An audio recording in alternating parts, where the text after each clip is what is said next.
무려 6만 년이란 세월 동안 문명화가 이루어지지 않은 한 작은 섬. 그곳은 외부와 단절돼 그 어느 나라의 접촉이나 개입을 허락하지 않아 지구에서 유일하게 시간이 멈춘 곳이었습니다. 그 섬에 무슨 일이 일어나고 있던지 단 한 번도 외부에 공개된 적이 없었고 그 땅에 발을 들이는 게 허락된 외부인들도 없었는데 이제는 전설 속에나 있을 것 같은 그 미지의 섬에 겁도 없이 발을 들인 청년이 있었습니다. 그는 법을 어기고 목숨까지 걸어가며 보기만 해도 불안정할 정도로 작은 카약을 타고 금지된 땅으로 향했죠. 드디어 청년이 그 누구도 함부로 발을 붙일 수 없었던 그 땅에 발을 들이는 순간 들려오는 건 소름이 끼칠 정도로 위협적인 고함 소리들 뿐. 그 소리는 마치 수십, 아니 수백 명들이 내는 것처럼 점점 고조되더니 섬 전체를 진동시킬 정도로 커졌고 불시에 침입자를 내쫓기 위해 심장과 머리를 노린 화살들이 날아왔습니다. 정체 모를 의문의 공격에 생명의 위협을 느낀 청년은 바다로 뛰어들었는데 그가 바닷속으로 가라앉아 몸을 숨긴 이후에도 공격은 계속됐죠. 하마터면 단번에 목숨을 잃을 뻔한 문전박대. 하지만 청년은 포기하지 않았습니다.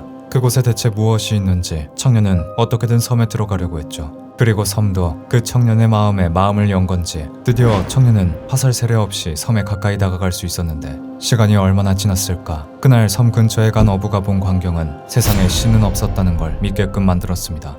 대체 그 청년에겐 무슨 일이 일어난 걸까요?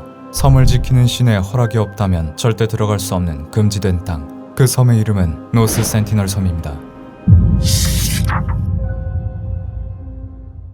지구상 최후의 원시 부족이 살고 있는 그곳은 서울의 10분의 1로 작은 크기로 그 작은 면적이 모두 빽빽한 정글로 가득 차 위성 촬영이 불가능한 환경이었습니다. 그렇기에 섬에 대해 조사를 하기 위해선 직접 그 섬에 들어가는 방법뿐인데 문제는 그 섬이 나라에서도 진입을 금지한 불모지였던 거죠. 물론 처음부터 그랬던 건 아니었습니다. 1880년대 영국 해군은 원주민들을 조사한다는 명목으로 섬에 접근했었는데 그들은 식량과 원주민들이 생전 보지 못한 신기한 물건으로 환심을 샀고 곧 섬에 들어갈 수 있었습니다. 원주민에게 가까이 다가갈 수 있었고 원주민들도 호의적인 영국인들의 모습에 서서히 경계를 풀었죠. 하지만 그건 곧 최악의 결과를 만들어냈습니다. 영국 해군은 원주민들 중 가장 힘이 약하고 접근이 쉬웠던 노부부 한 쌍과 4명의 아이들을 납치한 겁니다. 그들은 섬에서 6명의 원주민들을 끌어내는 데 성공했는데 불행히도 처음으로 다른 환경에 노출된 원주민들은 외부 바이러스에 취약했고 끝내 노부부 한 쌍이 질병에 걸려 숨을 거뒀죠. 이후 영국 해군은 선심 쓰듯 나머지 아이들에게 선물을 들려 다시 섬으로 보냈는데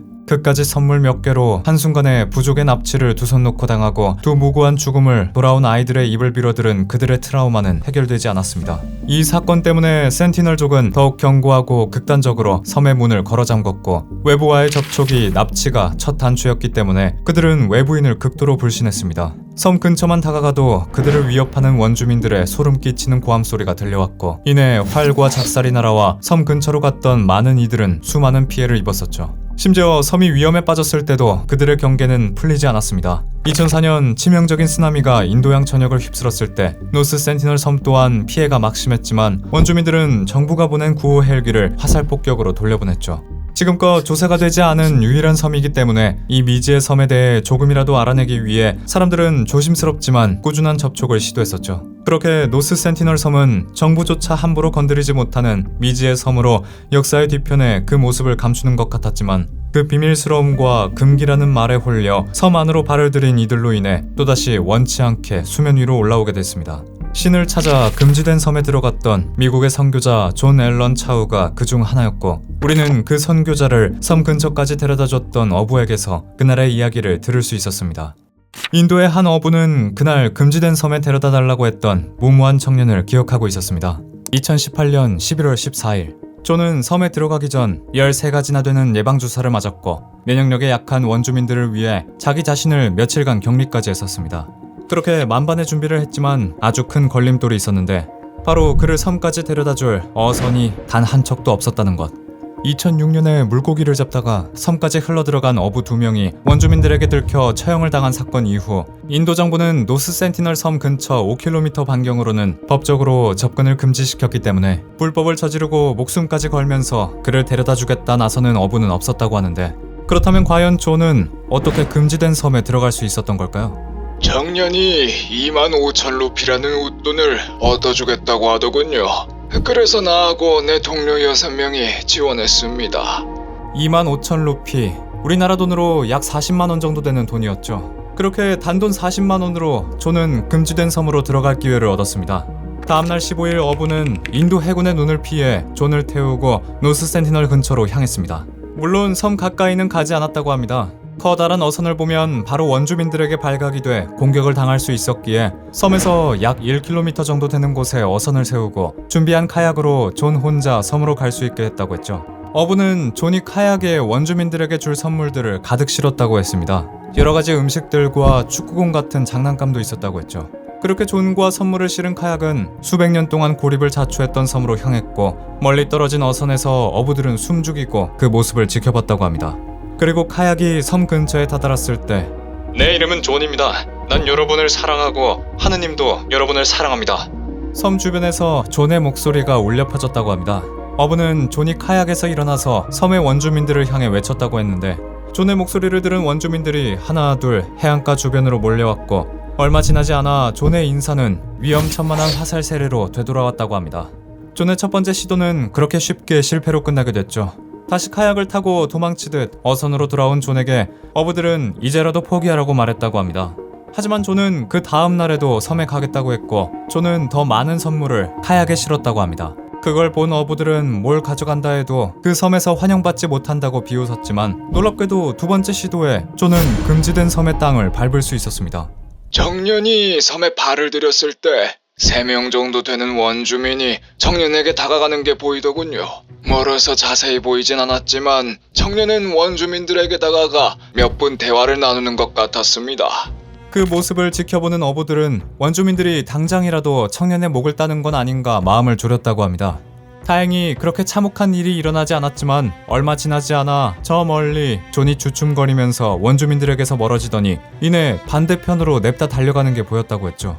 존은 해안가에 정박해놓은 카약으로 도망치고 있었습니다.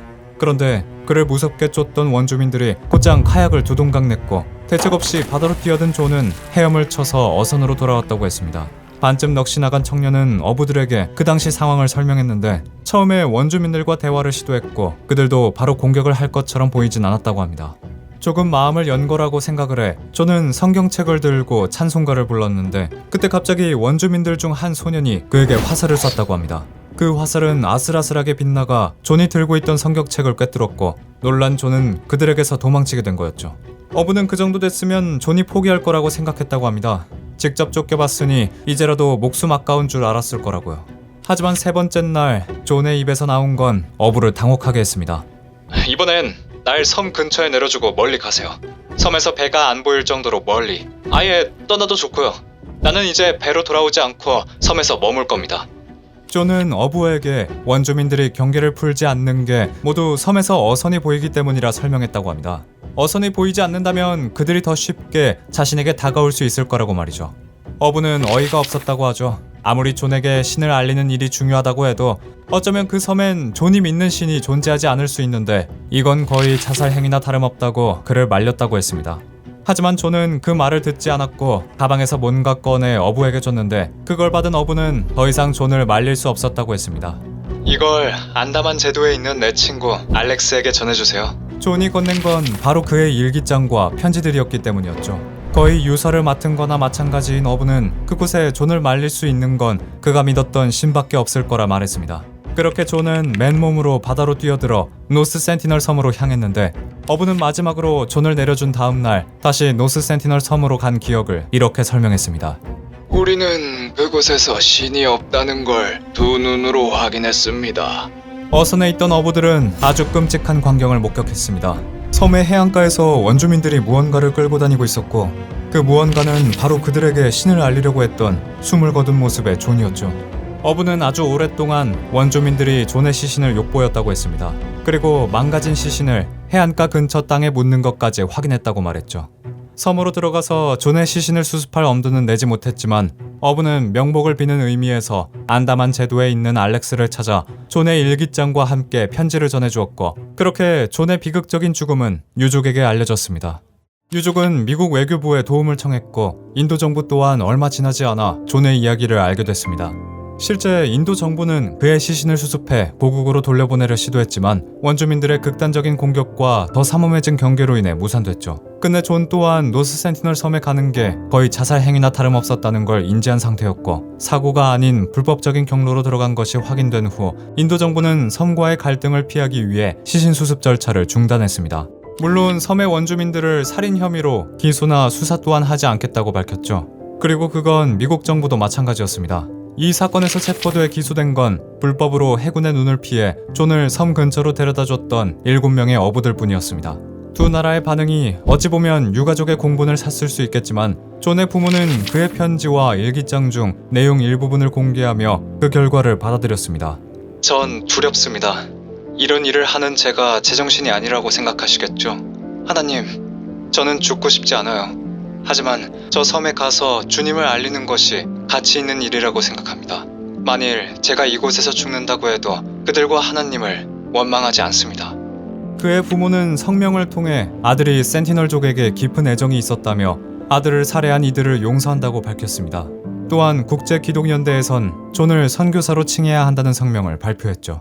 하지만 유가족과 기독교 단체에서 보는 것과 다르게 존의 무모한 행동은 많은 이들의 비난을 받았습니다. 당사자인 존 빼고는 누구도 원치 않는 위험천만한 선교 활동이었고 원주민들에게 존의 선교는 그저 낯선 자의 침입이기 때문에 그들도 그들 나름의 위협을 당했을 수 있으니 말이죠. 그렇게 기독교 단체는 존을 선교사로 추앙하고 그의 죽음을 기념했지만 2018년 그 해 미국에선 존에게 다윈상을 주었죠. 인류에게 멍청한 유전자가 남지 않게 어이없는 짓으로 죽어 생식 능력을 상실한 사람에게 주는 상으로 일종의 국제적인 조롱이라고 할 수 있습니다.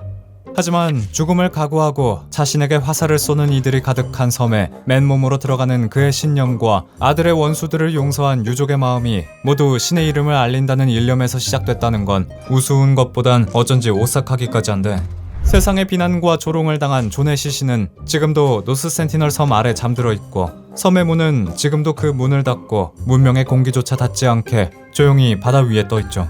하지만 80년대에 있었던 영국 해군의 만행 이후 모두가 섬 가까이 갔다가 피를 본 건 아니었습니다. 비록 한 번뿐이었지만 1991년 화살 세례나 부상 없이 인도 정부 조사팀은 원만하게 원주민들을 마주했었죠. 그들은 천천히 시간과 공을 들여 원주민들에게 다가갔었고 필요한 물자를 지원해주려는 노력도 멈추지 않았었습니다. 그렇기에 수년 만에 아주 간략했지만 원주민들의 생활사를 가까이서 보고 알 수 있게 됐죠. 인도 정부의 조사에 따르면 센티널족은 농사의 개념이 없어 바다에서 해산물과 물고기를 채집했고 숲에서 돼지와 도마뱀 등 동물들을 사냥해서 주식을 해결해왔습니다. 그리고 불을 사용할 줄은 알았지만 만드는 법을 몰라서 번개가 칠 때를 기다렸다가 불씨를 얻으면 그걸 보관하면서 사용을 했죠. 그리고 원주민들은 지구상 어떤 언어와도 닮은 점이 없는 그들만의 언어를 사용하고 있었습니다. 또한 침입자들을 공격했던 화살의 화살촉은 바다 근처 좌초된 배에서 철을 얻어 만들어낸 것으로 밝혀졌습니다. 결과적으로 원주민들의 생활 수준은 대략 신석기 시대에 멈춰져 있었다는 걸 알게 됐죠. 한 나라가 그렇게 오랜 시간과 정성을 들여 현재까지 고작 기본적인 자료밖에 모으지 못했는데 개인이 고작 3일 만에 음식과 장난감들을 가지고 원주민들에게 다가갈 수 있다고 생각했던 건 어쩌면 오만이고 원주민들에게 있어선 기만일 수도 있을 겁니다. 심지어 만일 원주민들이 믿는 종교와 신이 따로 있었다면 존의 선교가 얼마나 무례했고 주제넘은 짓이었을지 감히 상상이 되지 않죠. 부디 앞으로 제2의 존이 나오지 않고 그저 문명화를 거부하던 원주민들이 스스로 섬의 문을 열고 언젠가 그들의 이야기를 해줄 날을 기다리길 바랍니다.